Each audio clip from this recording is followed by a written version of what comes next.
A maioria dos historiadores, pesquisadores e estudiosos considera o marco zero do imposto de renda na Inglaterra em 1799. No final do século XVIII, a Inglaterra estava ameaçada pela França e necessitava angariar recursos para o financiamento da guerra.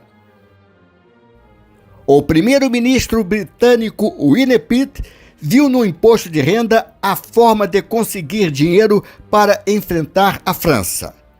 Dobrou as resistências inglesas e criou o primeiro tributo que considerava a renda como efetivamente a matéria tributária. Em 1802, o imposto sobre a renda foi suprimido, como consequência da paz transitória entre Inglaterra e França. Um ano após, as hostilidades recomeçaram e o imposto de renda voltou a ser cobrado. Com a derrota de Napoleão, em junho de 1815, o imposto de renda foi extinto. Várias vezes o governo inglês tentou restabelecer a cobrança do imposto de renda.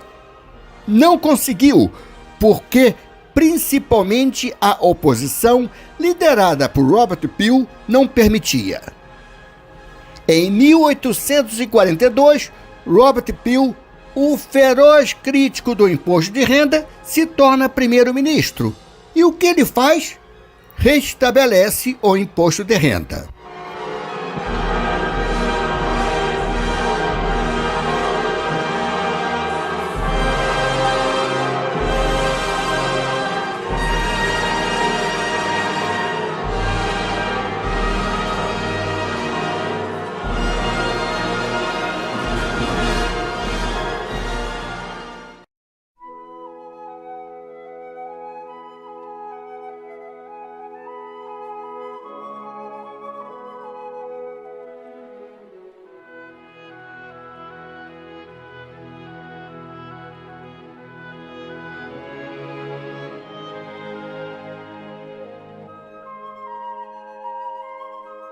O imposto de renda foi instituído no Brasil em 31 de dezembro de 1922, por força da Lei nº 4.625. O inciso 7º do artigo 31 determinou que, até 1924, o Poder Executivo providenciaria as medidas necessárias para que a arrecadação se tornasse efetiva. Foi criado um grupo de trabalho que ficou sob a responsabilidade de Souza Reis, que viria a ser o primeiro delegado-geral. Em 4 de setembro de 1924, foi editado o primeiro regulamento do imposto de renda. O prazo de entrega da declaração foi fixado em 14 de novembro de 1924, muitíssimo curto. Não houve alternativa senão adiar o prazo para 14 de março de 1925. Havia pouco tempo para selecionar os funcionários, treiná-los e conseguir sede para abrigar a nova repartição.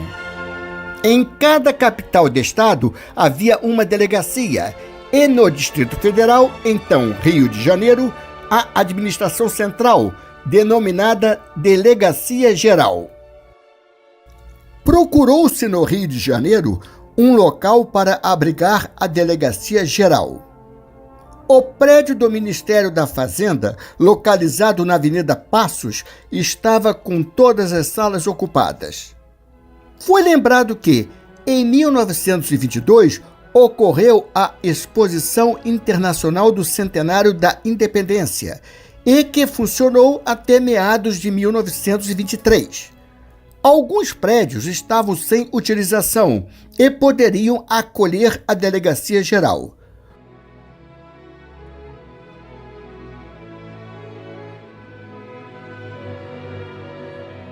O que mais atendia às necessidades da nova repartição era a casa principal do pavilhão do Parque de Diversões. Foi o local escolhido. Pode soar estranho que a primeira sede da Delegacia Geral do Imposto de Renda tenha sido no antigo Parque de Diversões, mas o prédio era adequado, os brinquedos estavam noutra área e desativados.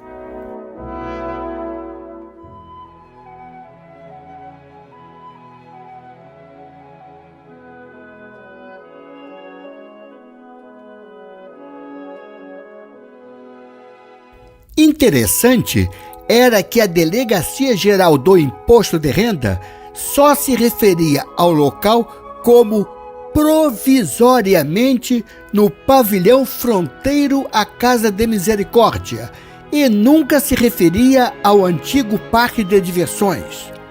O provisoriamente durou 16 anos. No entanto, a imprensa só denominava o local como Parque de Diversões da Exposição do Centenário.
A Constituição Federal de 1934 estabeleceu imunidade para vencimentos de escritor, jornalista e professor, conforme o artigo 113, número 36. Nenhum imposto gravará diretamente a profissão de escritor, jornalista e professor. Os rendimentos tributáveis eram divididos em cédulas de acordo com a origem do rendimento. Iam das letras A até G. No exercício de 1948, foi instituída a cédula H para outros rendimentos. Por exemplo, na cédula C, tínhamos rendimentos do trabalho assalariado. Na F, lucros.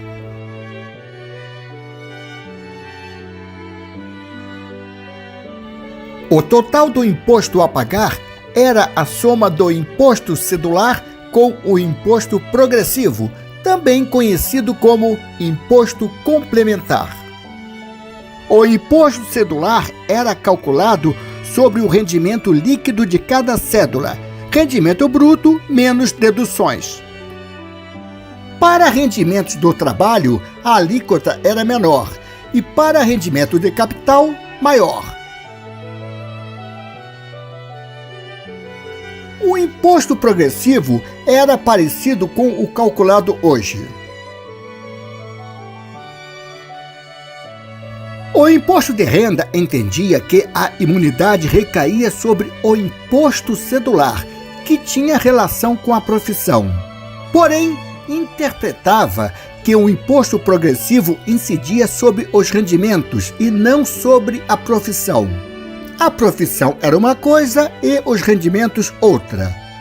Não havia imunidade para imposto progressivo no entendimento do imposto de renda.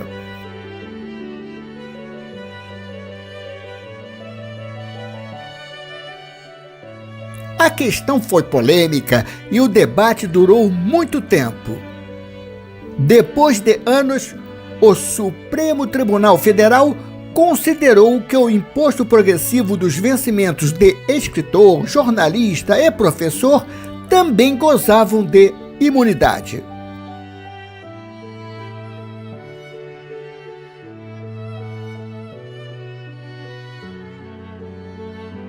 A imunidade foi revogada em 1964 por meio da Emenda Constitucional número 9, de 22 de julho de 1964.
Após a adoção do imposto de renda, uma polêmica surgiu quanto à tributação do imposto de renda sobre os salários pagos pelos cofres públicos estaduais e municipais. As instruções da Delegacia Geral do Imposto de Renda deixavam patente a imunidade das rendas dos funcionários públicos estaduais e municipais. Posteriormente, a renda dos servidores oriunda dos cofres públicos estaduais e municipais foi cobrada, de acordo com o novo entendimento da Delegacia Geral. Os contribuintes não se conformaram e ações judiciais foram impetradas. A discussão se arrastou por vários anos, chegando ao Supremo Tribunal Federal, que confirmou a inconstitucionalidade da cobrança. A não cobrança dos vencimentos dos funcionários públicos estaduais e municipais tinha respaldo numa interpretação do artigo 10 da Constituição vigente, a de 1891. Artigo 10. É proibido aos estados tributar bens e rendas federais ou serviços a cargo da União e reciprocamente.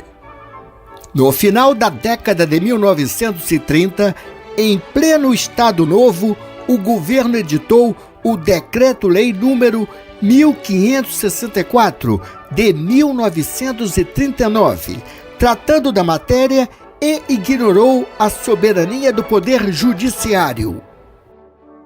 Decreto-Lei número 1564, de 5 de setembro de 1939. Confirma os textos da lei decretados pela União que sujeitaram ao imposto de renda os vencimentos pagos pelos cofres públicos estaduais e municipais. O presidente da República, usando da atribuição que lhe confere o artigo 180 da Constituição e para os efeitos do artigo 96, parágrafo, considerando que o Supremo Tribunal Federal declarou a inconstitucionalidade da incidência do imposto de renda decretado pela União no uso de sua competência privativa sobre os vencimentos pagos pelos cofres públicos estaduais e municipais? Considerando que essa decisão judiciária não consulta o interesse nacional e o princípio da divisão equitativa do ônus do imposto, decreta. Artigo único. São confirmados os textos da lei, decretados pela União, que sujeitaram ao imposto de renda os vencimentos pagos pelos cofres públicos estaduais e municipais, ficando sem efeito as decisões do Supremo Tribunal Federal e de quaisquer outros tribunais e juízes que tenham declarado a inconstitucionalidade desses mesmos textos.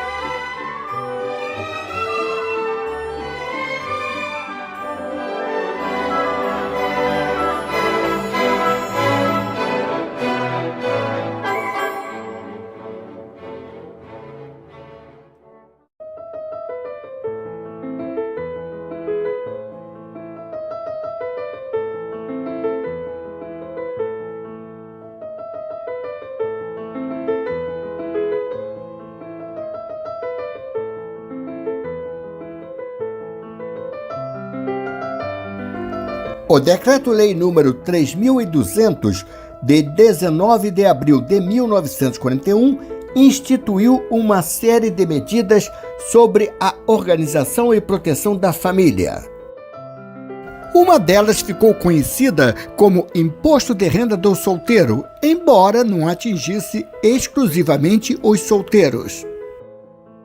Os contribuintes do imposto de renda, solteiros ou viúvos sem filhos, maiores de 25 anos, pagavam o adicional de 15%, e os casados, também maiores de 25 anos, sem filho, pagavam o adicional de 10% sobre a importância a que estavam obrigados do mesmo imposto. Os contribuintes do imposto de renda, maiores de 45 anos, que tinham um só filho, pagavam o adicional de 5% sobre a importância do mesmo imposto a que estavam sujeitos. O objetivo do governo era incentivar a prole do contribuinte do imposto de renda, pois tinha mais recursos financeiros para dar uma boa educação.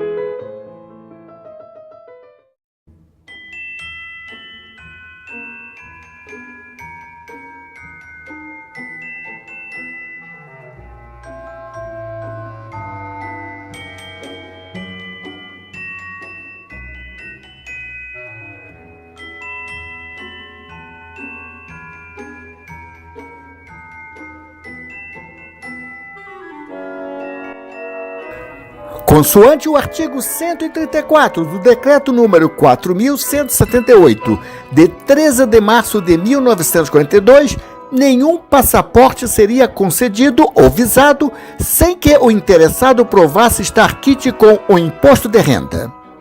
A prova da quitação do imposto de renda era feita com certidão da repartição competente, documento que só produzia efeito no ano em que tivesse sido passado. Só podia viajar ao exterior quem estava em dia com o imposto de renda. Na década de 1940, poucos brasileiros saíam do país. Na década de 1960, no entanto, a quantidade de brasileiros que se destinavam ao exterior tinha aumentado bastante.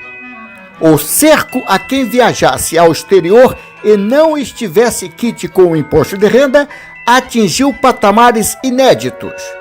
Diversos nomes famosos foram impedidos de viajar ou adiaram a viagem.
O desconto na fonte sobre os rendimentos do trabalho assalariado foi instituído pela Lei nº 2.354, de 29 de novembro de 1954.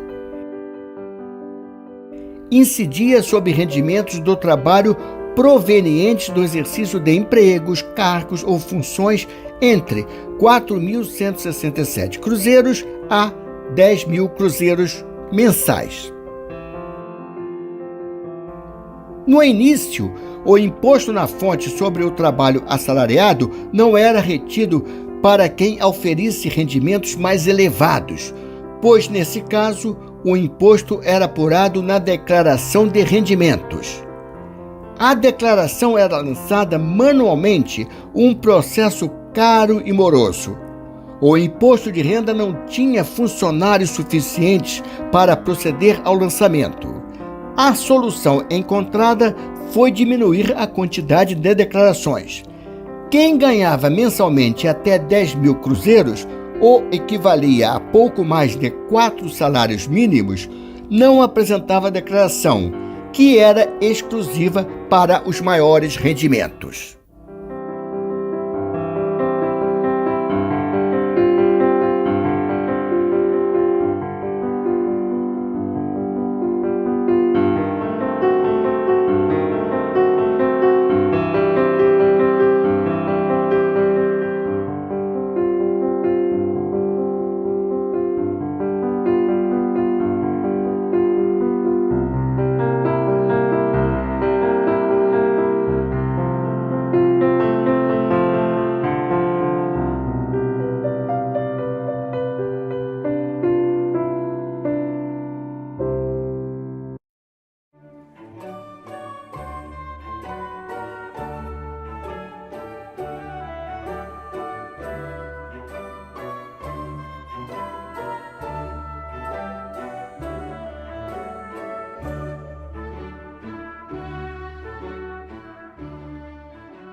Entre os exercícios de 1963 e 1965, o Brasil conheceu a alíquota mais elevada da tabela progressiva do Imposto de Renda Pessoa Física, 65%. A tabela é motivo de debate e discussão, pois é importante para a arrecadação tributária e para se fazer justiça fiscal. Sobre a tabela, há afirmações verdadeiras e falsas. Vamos ver o que é fato e o que é lenda. Se forem criadas alíquotas mais elevadas na tabela progressiva, sempre será feita a justiça fiscal. Lenda: os rendimentos podem ser classificados em tributáveis, isentos e não tributáveis e sujeitos à tributação exclusiva e tributação definitiva. A tabela é aplicada para rendimentos tributáveis, onde estão incluídos os provenientes do trabalho. Nos rendimentos isentos temos, entre outros, lucros e dividendos. Entre os rendimentos sujeitos à tributação exclusiva temos as aplicações financeiras e, na tributação definitiva, ganhos de capital. A tabela progressiva é fundamental para se fazer justiça fiscal. Porém, se a alteração na tabela não for acompanhada de revisão dos rendimentos isentos e dos sujeitos à tributação exclusiva, só vai aumentar a diferença entre o imposto pago pelo trabalho ou pelo capital. O imposto de renda de aplicações financeiras e de ganhos de capital não é calculado pela tabela progressiva. O valor atual da isenção na tabela é muito baixo. Verdade. Em valores corrigidos, a isenção em 2019 é uma das mais baixas da história. Se compararmos a isenção de 2019 com a de 1996, observamos uma enorme defasagem.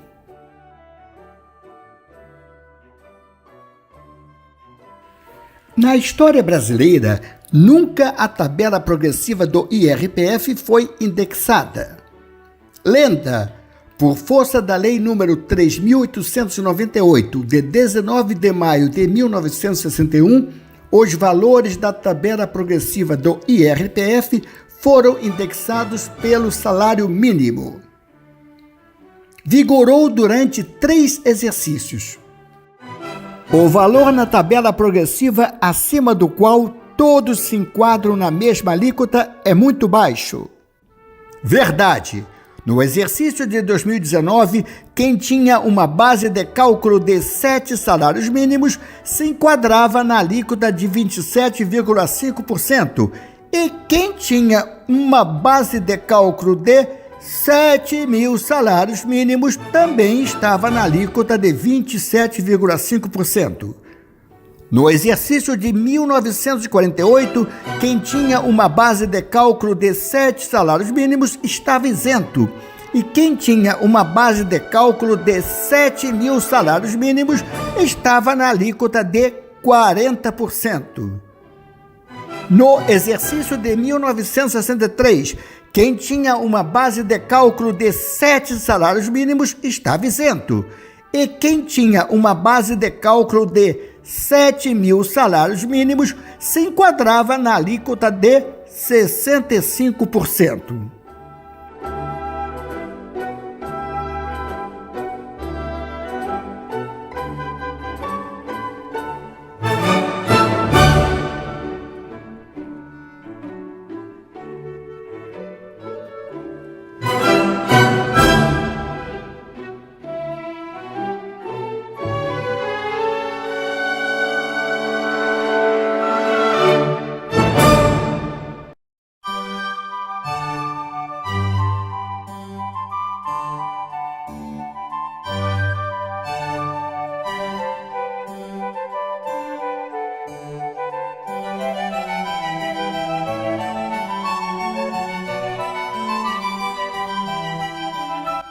Com a edição da Lei nº 4.357, de 16 de julho de 1964, começou, no imposto de renda, a política de incentivos fiscais, isto é, estimular os investimentos considerados de interesses econômico, social, cultural ou regional, permitindo que os contribuintes que fizessem as aplicações incentivadas pagassem menos imposto.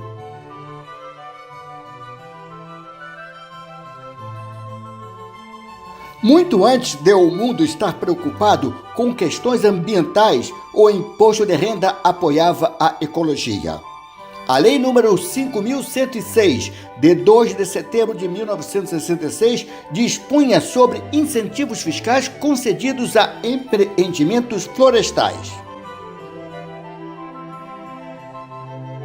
As importâncias empregadas em florestamento e reflorestamento podiam ser abatidas ou descontadas nas declarações de rendimentos das pessoas físicas e jurídicas, residentes ou domiciliadas no Brasil. Vigorou do exercício de 1967 até o exercício de 1981.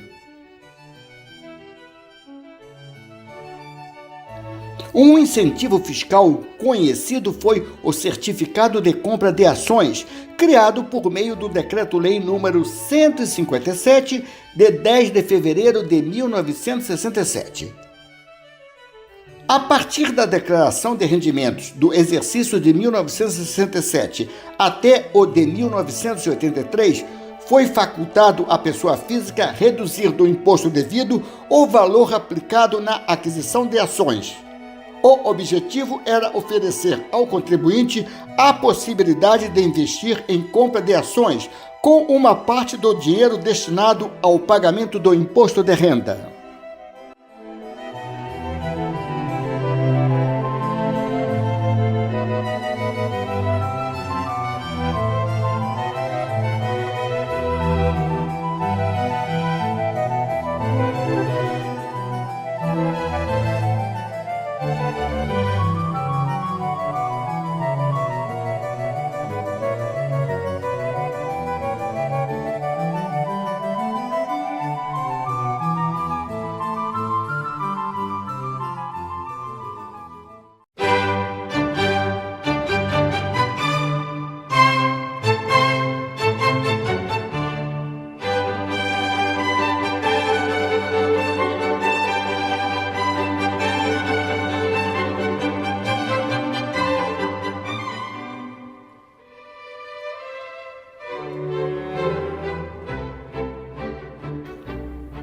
A Secretaria da Receita Federal foi instituída por meio do Decreto número 63.659, de 20 de novembro de 1968. Em vez de divisão por tributos, a Receita Federal adotou uma nova estrutura sistêmica, conforme disposto no artigo 4º do Decreto número 63.659, de 1968.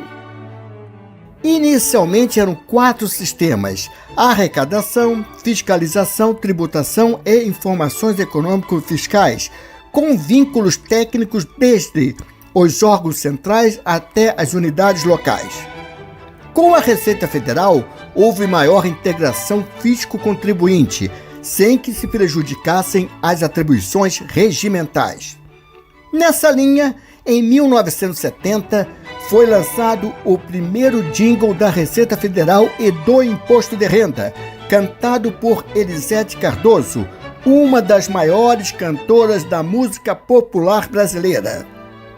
Vamos ouvir a música. Declare seu imposto de renda, atenda ao chamado de todo o Brasil. Quanto mais cedo você pagar, mais dinheiro você vai ganhar. E você cumpre o seu dever e ainda vai receber.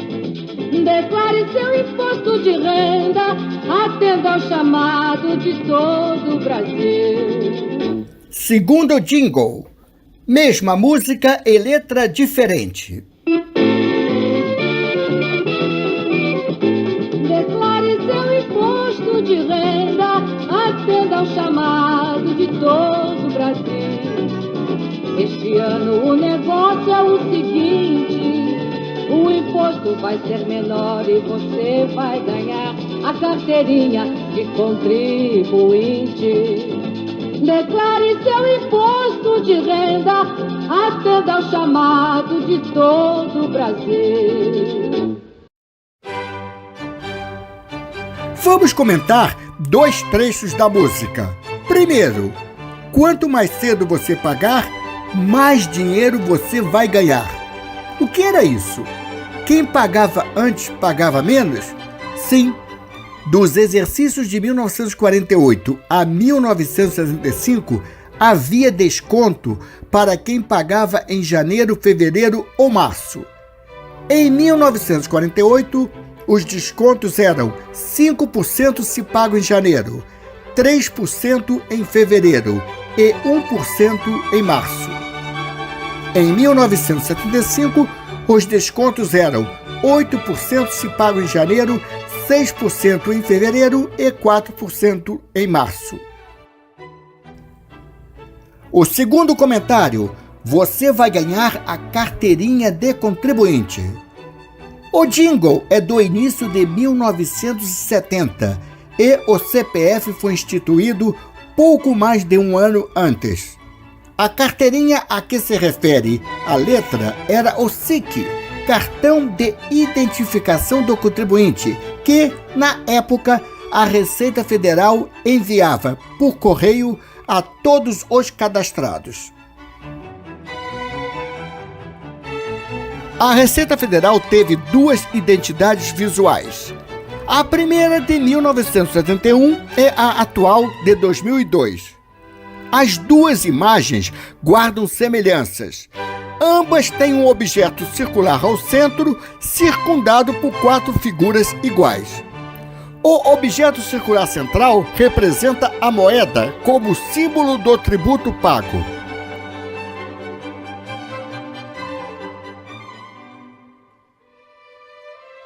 A figura superior simboliza a mão do contribuinte, que paga o tributo, e o objeto inferior, a mão que recebe o tributo, o governo.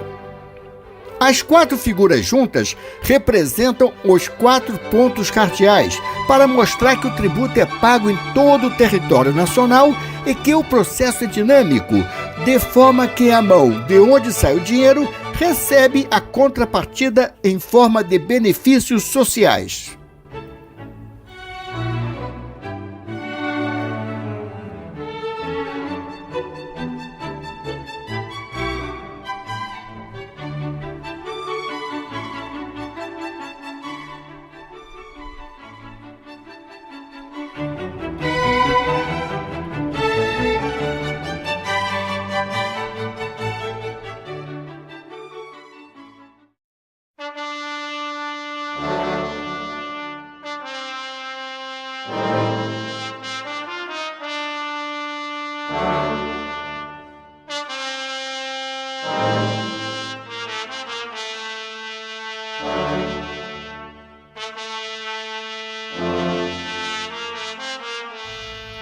Nas décadas de 1970 e 1980, a Receita Federal, tal como outros órgãos federais, dispunha de verba para a campanha institucional.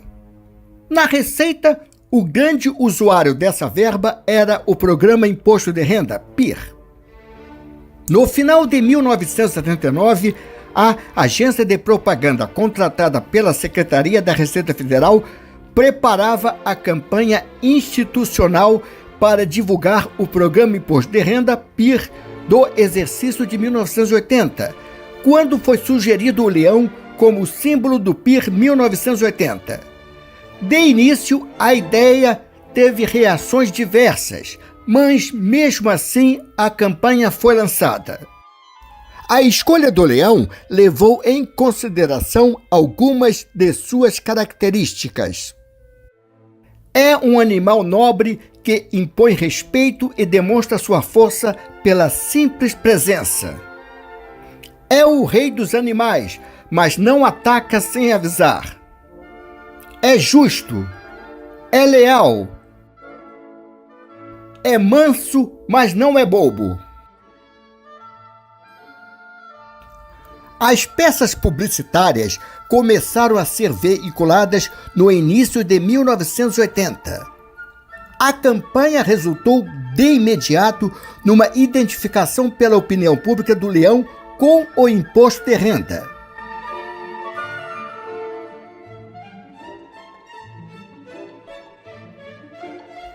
A primeira peça institucional do leão foi apresentada em janeiro de 1980. O objetivo era apresentar o leão ao contribuinte. Aparecia o domador abraçado com o leão. O projeto de divulgação previa correlação entre as propagandas apresentadas na imprensa escrita e na televisão. O filme veiculado em janeiro tinha o domador e o leão, tal como mostrado nos jornais e revistas.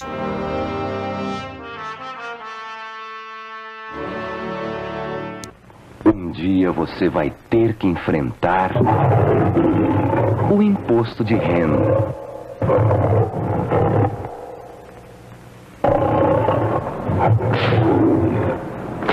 Mas não precisa ter medo. Ninguém quer te arrancar um pedaço. Guarde os seus comprovantes de despesas, de investimentos e de retenção na fonte. Em fevereiro, você recebe o manual de instruções e os formulários. Faça a sua declaração com toda a calma. Você vai ver que o leão é manso e conhece o seu lugar. Em fevereiro de 1980, a Receita Federal distribuiu para os contribuintes manuais de orientação e formulários. A campanha mostrava o leão fazendo a entrega do material.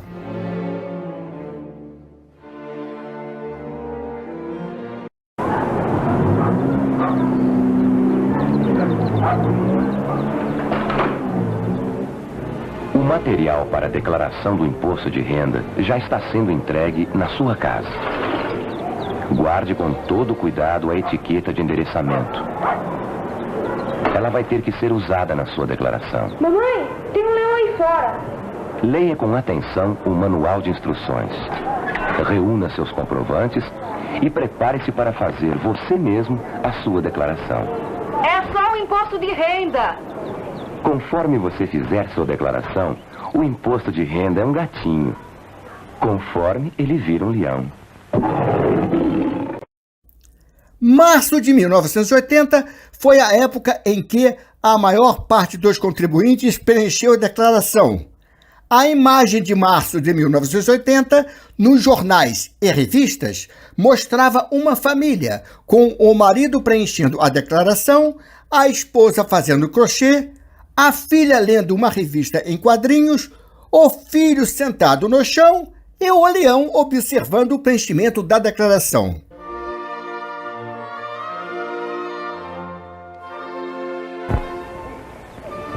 Você pode pensar que o imposto de renda está de boca, prontinho para te arrancar um pedaço. Mas não é verdade. Leia com atenção o manual de instruções. Escolha o formulário adequado. Coloque a etiqueta. Assine corretamente e entregue a sua declaração em dia. Você vai ver que o leão não quer ficar com a parte do leão. O sucesso foi absoluto. Em 10 anos foram realizados mais de 30 filmes.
O Decreto-Lei número 1705, de 23 de outubro de 1979, instituiu o recolhimento antecipado obrigatório.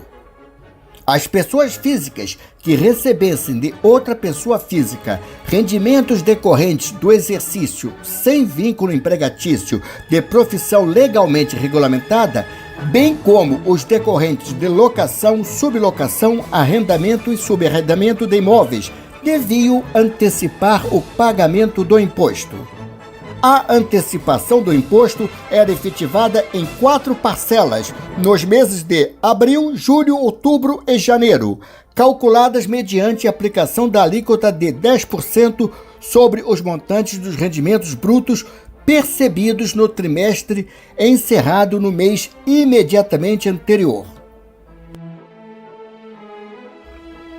As antecipações eram compensadas com o imposto devido na declaração do exercício correspondente ao ano base da percepção dos rendimentos. O recolhimento começaria em abril de 1980 e a Receita Federal precisava fazer uma campanha publicitária para lembrar ao contribuinte de sua nova obrigação trimestral. Para divulgar o recolhimento antecipado, foi decidido enviar aos prováveis contribuintes um folheto explicando os procedimentos para o cálculo e pagamento. Considerando que o recolhimento era trimestral, foi lembrado que se assemelhava a um carnê, pois era pago em 4 prestações anuais. Paralelamente, o símbolo do leão acabava de ser lançado e com ampla aceitação. Daí a denominação carnê-leão, que foi logo assimilada e assim ficou conhecido o recolhimento obrigatório. No primeiro folheto do carnê-leão havia um exemplo de documento de arrecadação de receitas federais, DARF, preenchido. Alguns contribuintes interpretaram que o valor do exemplo era o que devia ser pago e recolheram igual importância. Pagaram exatamente 5.700 cruzeiros.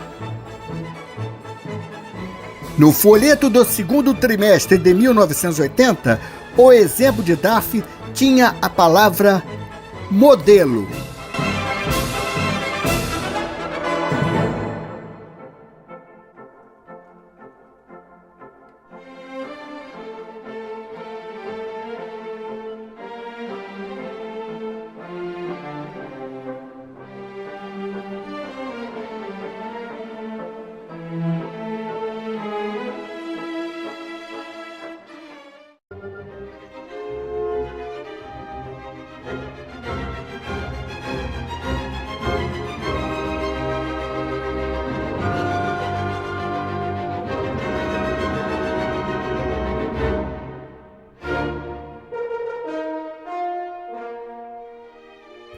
Até o advento da Lei número 7.713, de 22 de dezembro de 1988, o valor tributável na alienação de imóvel ou na alienação de participação societária devia ser oferecido à tributação por meio de uma das seguintes formas, à opção do contribuinte: inclusão na cédula H ou mediante aplicação da alíquota de 25% sobre os lucros apurados, sem direito a abatimentos e reduções por incentivos fiscais.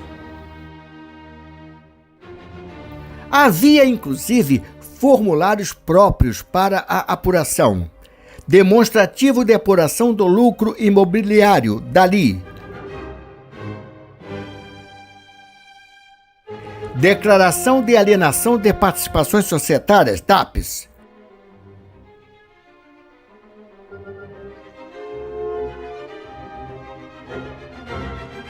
o bem móvel escapava da incidência tributária.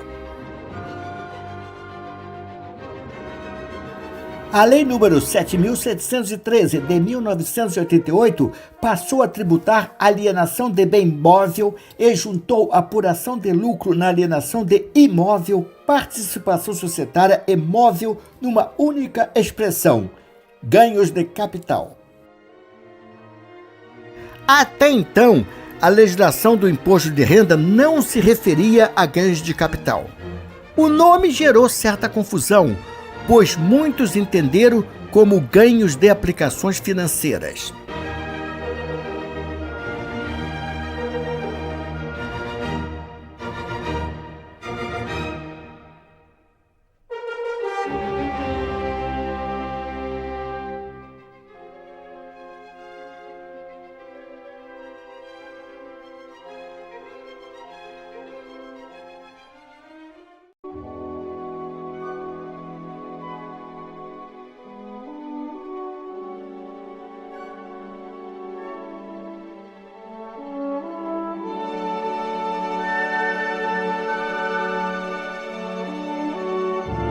Na história do Brasil, algumas leis foram personalizadas em homenagem ao seu autor ou em quem foi inspirada.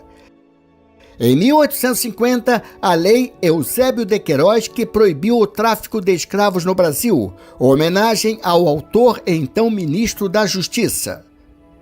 Em 1951, a Lei Afonso Arinos, que proíbe a discriminação racial no Brasil, homenagem ao autor.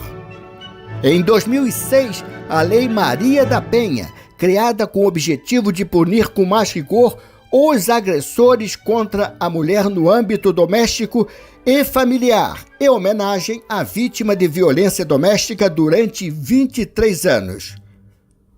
Na trajetória do imposto de renda, apenas 2 leis foram personalizadas, curiosamente, ambas de incentivo à cultura. A Lei número 7.505, de 2 de julho de 1986, ficou conhecida como Lei Sarney, nome do presidente que a sancionou. Permitia abater da renda bruta os valores de doações, patrocínios e investimentos realizados a favor de pessoa jurídica de natureza cultural.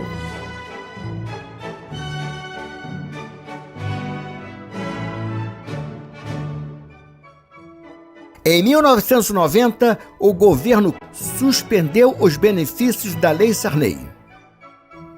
Em 1991, tivemos a lei personalizada mais conhecida da história do imposto de renda, a Lei Rouanet.